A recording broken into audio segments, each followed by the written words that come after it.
বাংলাদেশি লোক খুব ট্রেন্ডিংয়ে চলছে। তো এত বড় হারামি, মানে বাংলাদেশি যারা নতুন নতুন এসছে তারা এত বড় চুতিয়া, মানে সেগুলো ভাবা যায় না। আমি একজনের বাড়ি কাজ করি, মানে একজনের বাড়ি কাজ করি, সে নতুন এসছে, সে ঘর বানাচ্ছে, এখানে একতলা বাড়ি বানাচ্ছে, আমি কাজ করি মিস্ত্রির কাছে। তো সে যাবতীয় যা ডকুমেন্টস বানিয়েছে সব পয়সাদের টাকা দিয়ে, ধরো পাসপোর্ট বানিয়েছে, তোমার পাসপোর্ট বানাতে না করে 50-60 হাজার টাকা সে পাসপোর্টে দিয়েছে। আর যত পুরনো ডকুমেন্টস আছে, কত পুরনো বলছে আমার কাছে, কত পুরনো ডকুমেন্টস তোর লাগবে, 50 কেন 1 লাখ টাকা আমি দিয়ে দেবো ডকুমেন্টস তৈরি করার জন্য। তাহলে ভেবেছেন যে যারা নতুন নতুন বাংলাদেশ থেকে আসছে তারা কত বড় ভয়ঙ্কর, মানে এগুলো ভাবার বিষয়, এগুলো বুঝতে পেরেছেন যে এত বড় চুতিয়া। মানে এখন এক কথা বলবে, 2 মিনিট পরে সে চেঞ্জ হতে টাইম লাগবে না।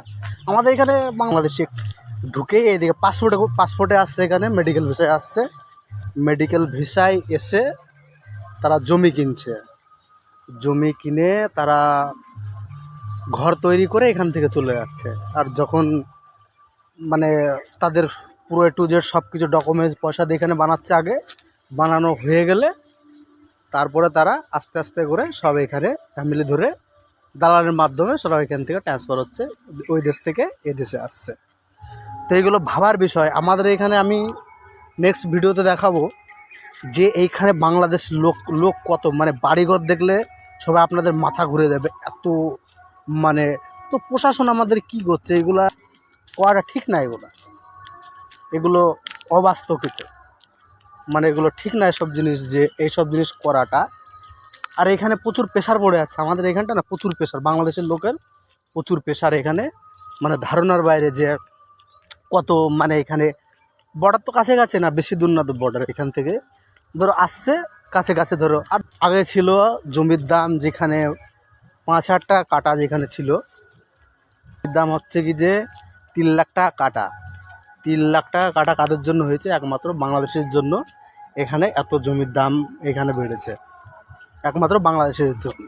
ওই দেশ থেকে মুসলমানরা আর খালি খালি তাদের ঠাপায় না ধরে, যে অবশ্যই তাদের দোষ অবশ্যই থাকে, ঠিক আছে। আর যারা নতুন নতুন এসছে, মানে প্রচণ্ড হারামি, প্রচণ্ড, মানে এত হারামি বলার মতো না। আর এইখানে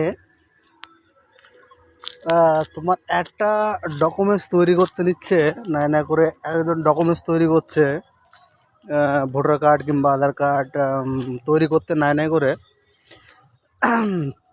15 থেকে 20 হাজার টাকায় একটা ডকুমেন্টস তৈরি করতে নিচ্ছে। আর এরা বেশক এরা সেই টাকাটা, নতুন নতুন আসছে তো টাকা বাংলাদেশ থেকে নিয়ে আসছে, প্রচুর টাকা এখানে ওদের কাছে, প্রচুর টাকা, মানে ওইখান থেকে বেচে কিনে আনছে, এখানে এসে 25-30 হাজার টাকা দিয়ে ডকুমেন্টস তৈরি করছে A to Z, মানে ভোটার কার্ড থেকে আধার কার্ড থেকে শুরু করে এরা তৈরি করে নিচ্ছে নতুন নতুন। আর এদের পাওয়ার কতখানি, মানে প্রচুর এদের আমাদের থেকে, আমরা তো এখানে আমরা এখানে বাপদাদা সব এখানে, কিন্তু আমাদের থেকে পাওয়ারফুল এরা বেশি।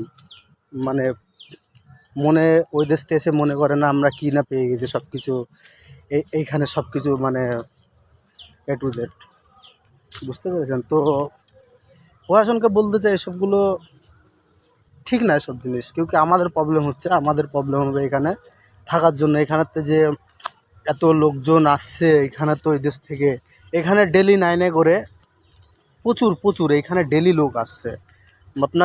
আপনাদের বলে বোঝাতে পারবো না যে এখানে কত লোক আসছে এখানে। মানে আমি জায়গা দেখাবো, টেনশন করো না, এখানে আমি সব কিছু ভিডিওর মাধ্যমে সব কিছু জায়গা, যেখানে লোক বিকেলবেলায় যেতে ভয় পেত সেইখানে এরা জমি কিনে কিনে এখানে তারা বাড়ি করে করে এখান থেকে চলে গেছে।